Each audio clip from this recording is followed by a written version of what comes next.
Bueno, precisamente nosotros cuando tratamos de ver el largo plazo, lo que estamos mirando es, voy a pasar por el segundo tema, que es el de la tecnología, porque creo que tiene implicancias sobre el primero. Nosotros creemos que estamos frente a la tercera revolución industrial, digamos. La primera fue el tema de la máquina de vapor, la segunda la electricidad, y la tercera es este proceso de digitalización que está permitiendo la conectividad. El impacto que esto tiene en un sinnúmero de empresas es de tal magnitud que creo que todavía no hemos visto las consecuencias de esto y hasta dónde va a llegar.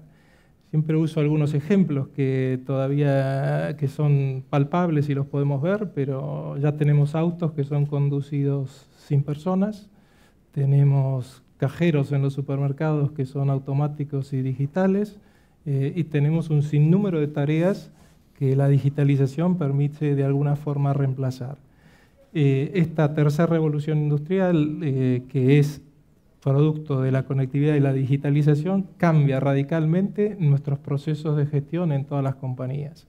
Algunos más avanzados tratan de hacerlo cada vez más rápido, por ejemplo, la conectividad de los pozos petroleros, la conectividad de los autos que se movilizan por los campos petroleros, la cantidad de información que se procesa y cómo es remitida a los centros de cómputos de control. Todo esto está cambiando significativamente y creemos que hubo tres como olas. La primera ola fue la conectividad de los hogares, que lo podemos identificar con la telefonía fija que llegó a conectar la mayoría de los hogares en el mundo.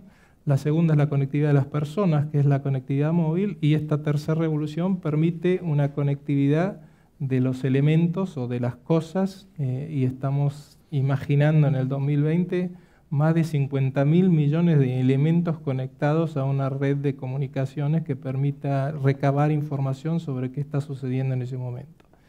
Esto, sumado al procesamiento de datos, lo que hoy se conoce como el concepto del cloud, que permite procesar estos datos, son grandes ordenadores que están lejos, están en el corazón de las redes, permiten modificar radicalmente casi todos los procesos.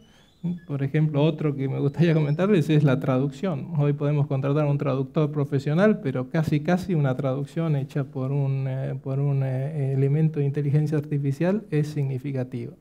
Entonces, esta revolución industrial modifica todos los procesos en casi todas las organizaciones. La verdad que no encontré ninguna, ni la iglesia, digamos, también tiene la modificación, y hasta tenemos un papa que usa el Twitter y una serie de formas de conectarse y de comunicar con todo el mundo. Lo que creo entonces es que este cambio o nos obliga a las compañías. Yo uso mucho un ejemplo en nuestra compañía que es en casa de herrero, cuchillo de palo. Digamos, nosotros somos el que hacemos el mayor esfuerzo de convencer a nuestros clientes de las bondades de esta tecnología. Debiéramos ser el ejemplo en cómo nuestros procesos y la modificación de nuestra organización, y ahí es donde impacta fortísimamente en todos los recursos humanos. Hoy en día hay un conjunto de actividades o de tareas que la verdad que no están preparadas en función de la educación que tenemos, y es la propia compañía la que tiene que empujar y ayudar al desarrollo de las personas para lograr esto. Y creemos, yo creo que los países debieran estar mirando este concepto de la revolución industrial, porque el impacto sobre la mano de obra y la fuerza laboral de los países es tremendamente significativo. Entonces, en nuestro proceso de planificación, concretamente, nosotros hablamos de una transformación distinta a la que vivimos antes. Tenemos un concepto que llamamos el de descubrir, el de la disrupción. O sea, hay una fortísima disrupción en todos los procesos y tenemos que intentar imaginarnos todos ellos. Hay una discusión interna de si el que está viendo el mismo proceso a lo largo de los últimos 10 años es capaz de visualizar esa disrupción, o si la disrupción viene desde afuera. Esto para los ex prestadores de los monopolios de las empresas del Estado es un cuestionamiento cultural fortísimo. Tenemos que modificar las culturas de todas nuestras organizaciones para permitirnos incorporar estas disrupciones que nacen casi desde cualquier lugar y con tecnologías mucho más ágiles o velocidades mucho más ágiles para romper el status quo. Y esto creo que es nuestro principal desafío. de hecho, hemos cambiado de alguna forma nuestros modelos de planificación y hemos hecho algunos ejercicios, no de hoy para el futuro, sino al revés, que es imaginarnos el año 2020, una vez imaginado el año 2020, venir de ahí para atrás y tratar de pensar qué es lo que hoy debiéramos hacer para que el 2020 sea el que estamos pensando. ¿Y qué 2020 piensan, digamos? Bueno, nosotros pensamos un 2020 hiperconectado, donde aparece toda una discusión de si las redes de telecomunicaciones son simplemente una red de conectividad o hay servicios por arriba de esa conectividad que somos capaces de prestar nosotros como compañía, y cuáles son nuestras habilidades o cuáles son las habilidades que uno debiera tener para ser capaz de prestar servicios arriba de la conectividad.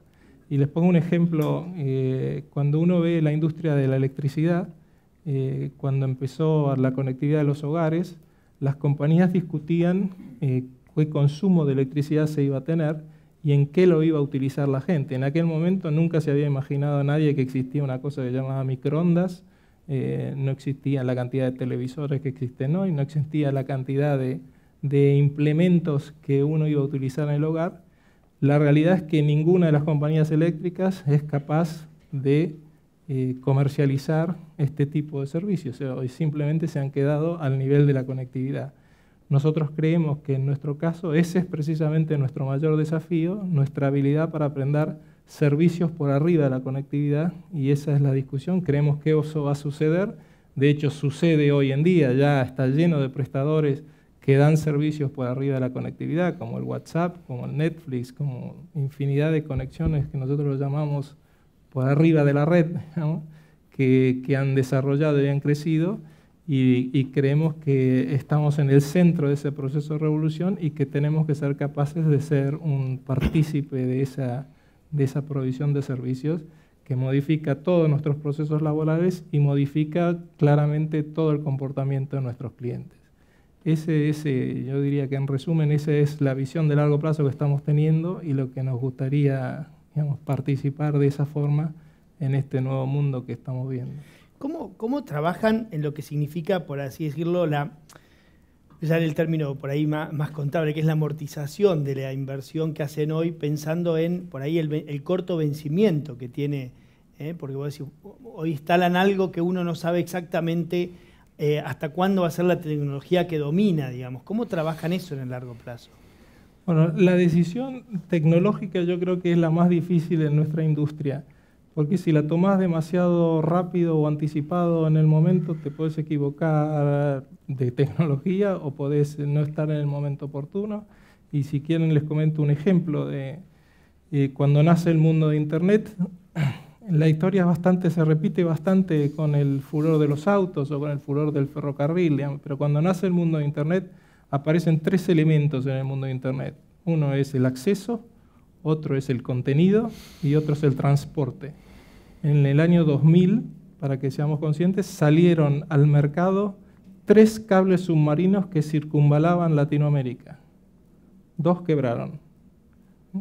La verdad que estos cables que permitían conexiones infinitas, digamos, ahí se inventó una cosa que es descomponer la luz en los 48 colores, y por la fibra óptica uno incrementaba radicalmente los volúmenes de transmisión de datos. Tenían tal tamaño y tal capacidad de transmisión que era superior a todos los cables que alguna vez habían sido sumergidos en los mares para dar conectividad. Sin embargo, lo que no había era accesos y lo que no había era contenidos. O sea, todavía no había el volumen de accesos necesarios para que este transporte tenga sentido.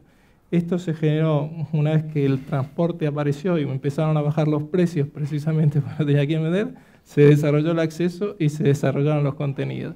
Es tan interesante el proceso que yo creo que hoy se dio la vuelta. Hoy lo que se nos va a agotar van a ser los transportes, digamos, porque no hay ningún cable que se haya tirado al agua después del año 2001.